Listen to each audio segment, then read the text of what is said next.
امریکہ نے اپنے ہی اتحادیوں کے خلاف اعلان جنگ کر دیا۔ چیچن رہنما رمضان کادروف نے یوکرینی صدر کو اپنے آپ کو مارنے کا مشورہ دے دیا۔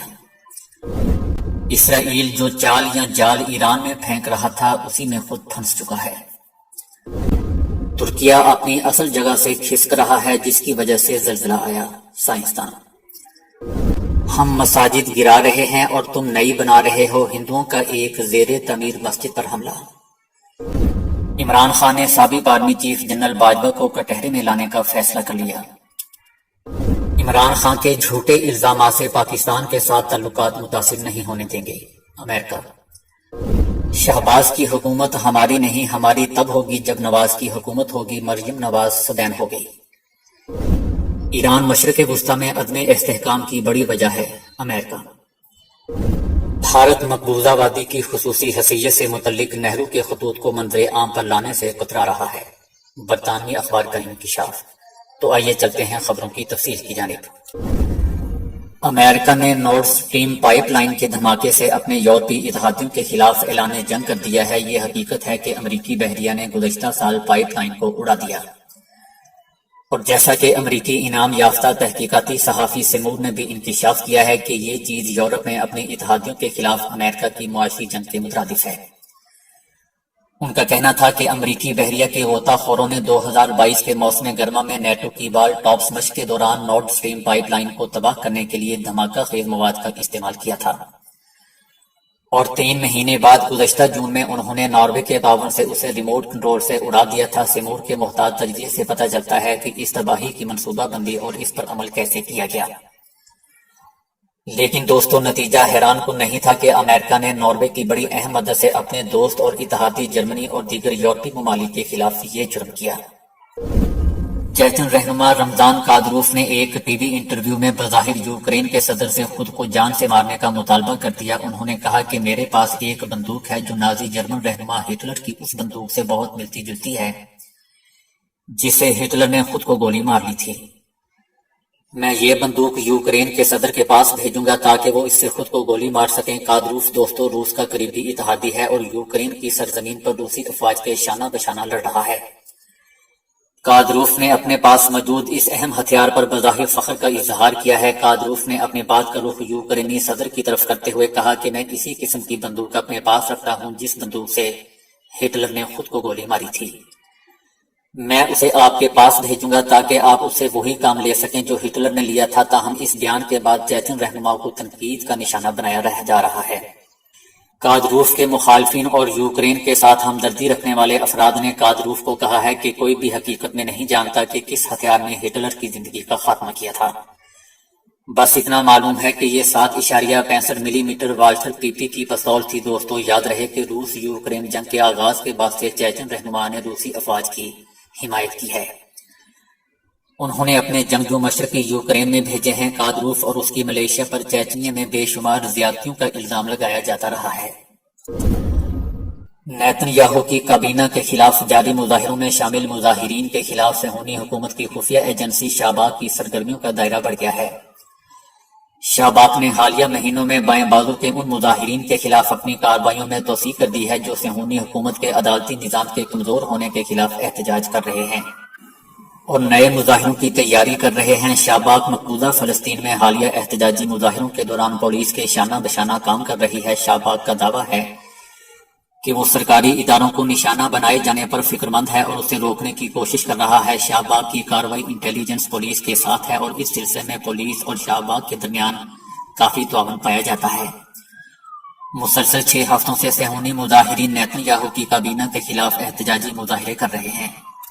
یہ مظاہرے صہیونی دارالحکومت تل ابیب کے مرکز میں ہو رہے ہیں جن میں لاکھوں مظاہرین صہیونی حکومت کا پرچم اور پلے کارڈ اٹھائے ہوئے ہوتے ہیں۔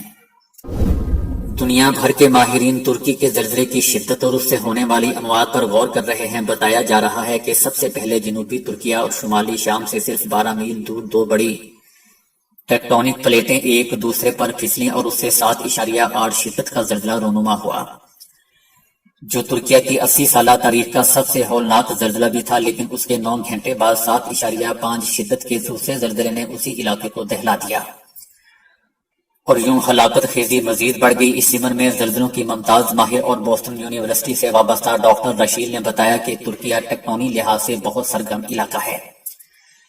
ان کا کہنا تھا کہ یہ زلزلہ شمالی اناتولیا فالٹ اور مشرقی اناتولیا فالٹ کی وجہ سے رونما ہوا ہے اور ان دونوں کے درمیان پھسلن کی سالانہ شرح 6 سے 10 ملی میٹر تھی۔ اسی پھسلن کی وجہ سے ترکیہ بحیرہ روم کی جانب کھسک رہا ہے۔ اس زلزلے کا مرکز ایپی سینٹر مشہور شہر غازیان تپ تھا، جہاں پہلے ہی ہزاروں شامی پناہ گزین مقیم ہیں جو تباہ شدہ شامی شہر حلب سے یہاں پہنچے تھے۔ اس خطے میں قائم عمارتوں کی تعمیر میں کسی بھی قسم کے بلڈنگ کوڈ کا خیال نہیں رکھا گیا تھا۔ یہی وجہ ہے کہ اسے غیر معمولی اموات ہوئی ہیں۔ تاہم ڈاکٹر رشیل کا کہنا ہے کہ اگر عمارتیں بین الاقوامی زلزلے کے کوڈ کے تحت بھی بنائی جاتی تب بھی اس تباہی میں معمولی سی ہی کمی واقع ہوتی، کیونکہ زلزلہ بہت شدید اور اس کا مرکز کم گہرا تھا۔ ڈاکٹر رشیل کے مطابق مشرقی اناتولیا فالٹ میں بڑے زلزلے کا امکان ہر 100 یا 200 سال تک ہو سکتا ہے۔ ان کے مطابق ترکیہ اور شام میں غیر معمولی زلزلے کی ایک وجہ پلیٹ ٹیکٹونی کی پیچیدہ حرکت ہے، جو حقیقت میں وی شکل کی ہے، کیونکہ ترکیہ مغرب کی طرف جا رہا ہے اور یونان اس سے پرے ہٹ رہا ہے۔ بھارتی ریاست اتر پردیش کے ضلع باندہ میں ہندو تنظیموں کے بلوائیوں نے ایک زیر تعمیر مسجد میں توڑ پھوڑ کی ہے، جبکہ پولیس خاموش تماشائی بنی رہی۔ بلوائیوں نے تعمیراتی کارکنوں پر قانون شکنی کا الزام لگاتے ہوئے مسجد کے سامنے احتجاجی مظاہرہ بھی کیا۔ انہوں نے سڑک پر سفر کرنے والوں کو بھی دہشت زدہ کیا اور تعمیراتی سامان اور کانکریٹ مکسر یونٹ کو نقصان پہنچایا۔ بلوائیوں نے سڑک سے ٹریفک روک کر مسجد کی تعمیر کے خلاف نعرے بازی کی، جس سے ٹریفک کی روانی میں خلل پڑا۔ اطلاع ملتے ہی پولیس موقع پر پہنچ گئی، تاہم پولیس اہلکار بے قابو بلوائیوں کو قابو کرنے کی بجائے خاموش تماشائی بنے رہے۔ بلوائیوں نے مسجد کی تقریباً 30 منٹ تک توڑ پھوڑ جاری رکھی۔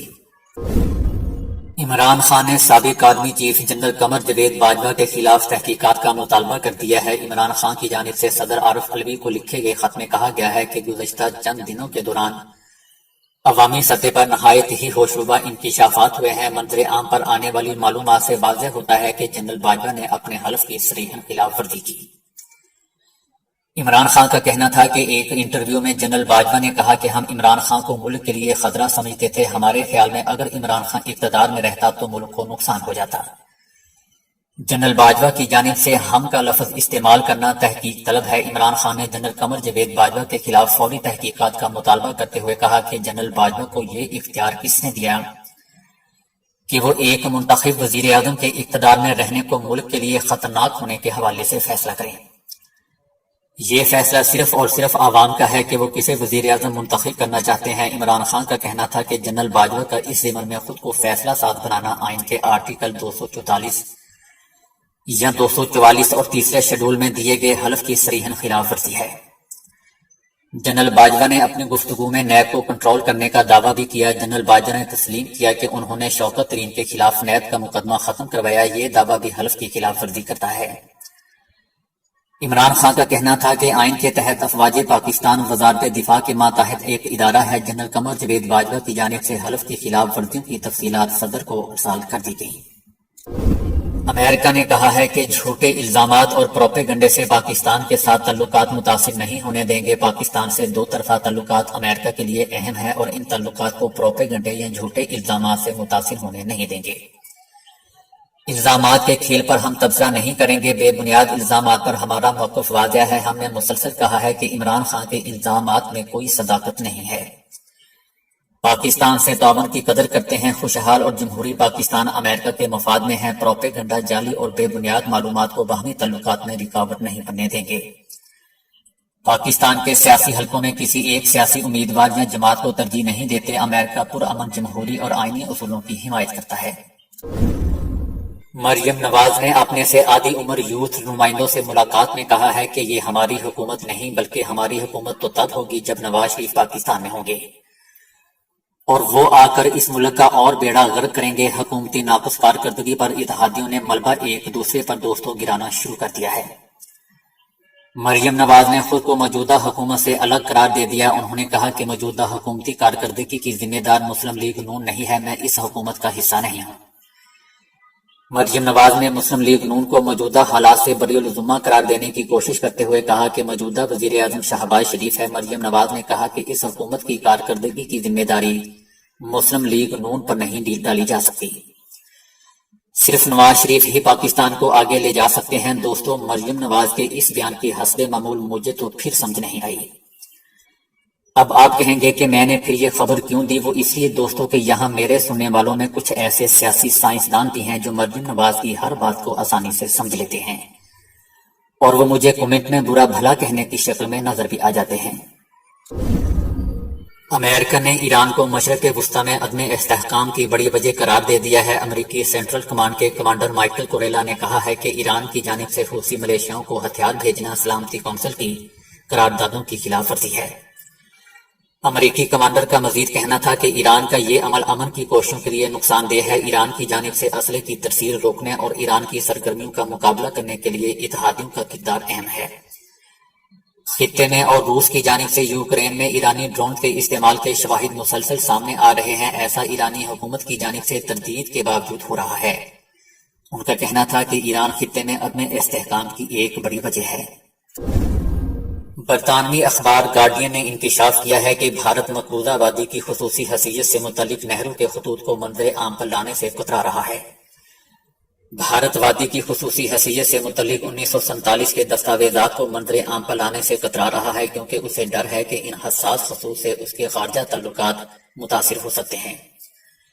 سرکاری دستاویزات جنہیں ووچر پیپرز کے نام سے بھی جانا جاتا ہے، برطانوی اخبار گارڈین نے لکھا کہ ان دستاویزات میں سیاسی اور فوجی دلائل دیے گئے ہیں کہ بھارت کے پہلے وزیر اعظم جواہر لال نہرو نے پاکستان کے ساتھ جنگ بندی کا مطالبہ کیوں کیا اور ریاست کشمیر کو خصوصی حیثیت کیوں دی۔ کئی دہائیوں سے کوہ ہمالیہ کے دامن میں واقع کشمیر کو خارجہ امور اور دفاع کے علاوہ ایک الگ آئین، ایک جھنڈا اور خود مختاری دی گئی تھی۔ ان اقدامات کو مسلم اکثریتی ریاست میں حقوق کے تحفظ کے لیے انتہائی اہم سمجھا جاتا تھا۔ تاہم اگست 2019 میں وزیر اعظم نریندر مودی نے اس علاقے کو مکمل طور پر بھارت میں ضم کرنے کی کوشش کے تحت اس کی آئینی خود مختاری کو باضابطہ طور پر منسوخ کر دیا۔ اخبار مزید کہتا ہے کہ اس فیصلے نے خطے پر مودی حکومت کی گرفت مضبوط کر دی، لیکن کشمیریوں کے غم و غصے اور ناراضگی میں مزید اضافہ کر دیا۔ یہ کاغذات یا خط نہرو میموریل میوزیم اور لائبریری میں رکھے گئے ہیں، جو ہندوستان کی وزارت ثقافت کے تحت ایک خود مختار ادارہ ہے۔ تو دوستو، ابھی کے لیے اتنا ہی۔ ویڈیو کو لائک اور شیئر کرنے کا بہت بہت شکریہ۔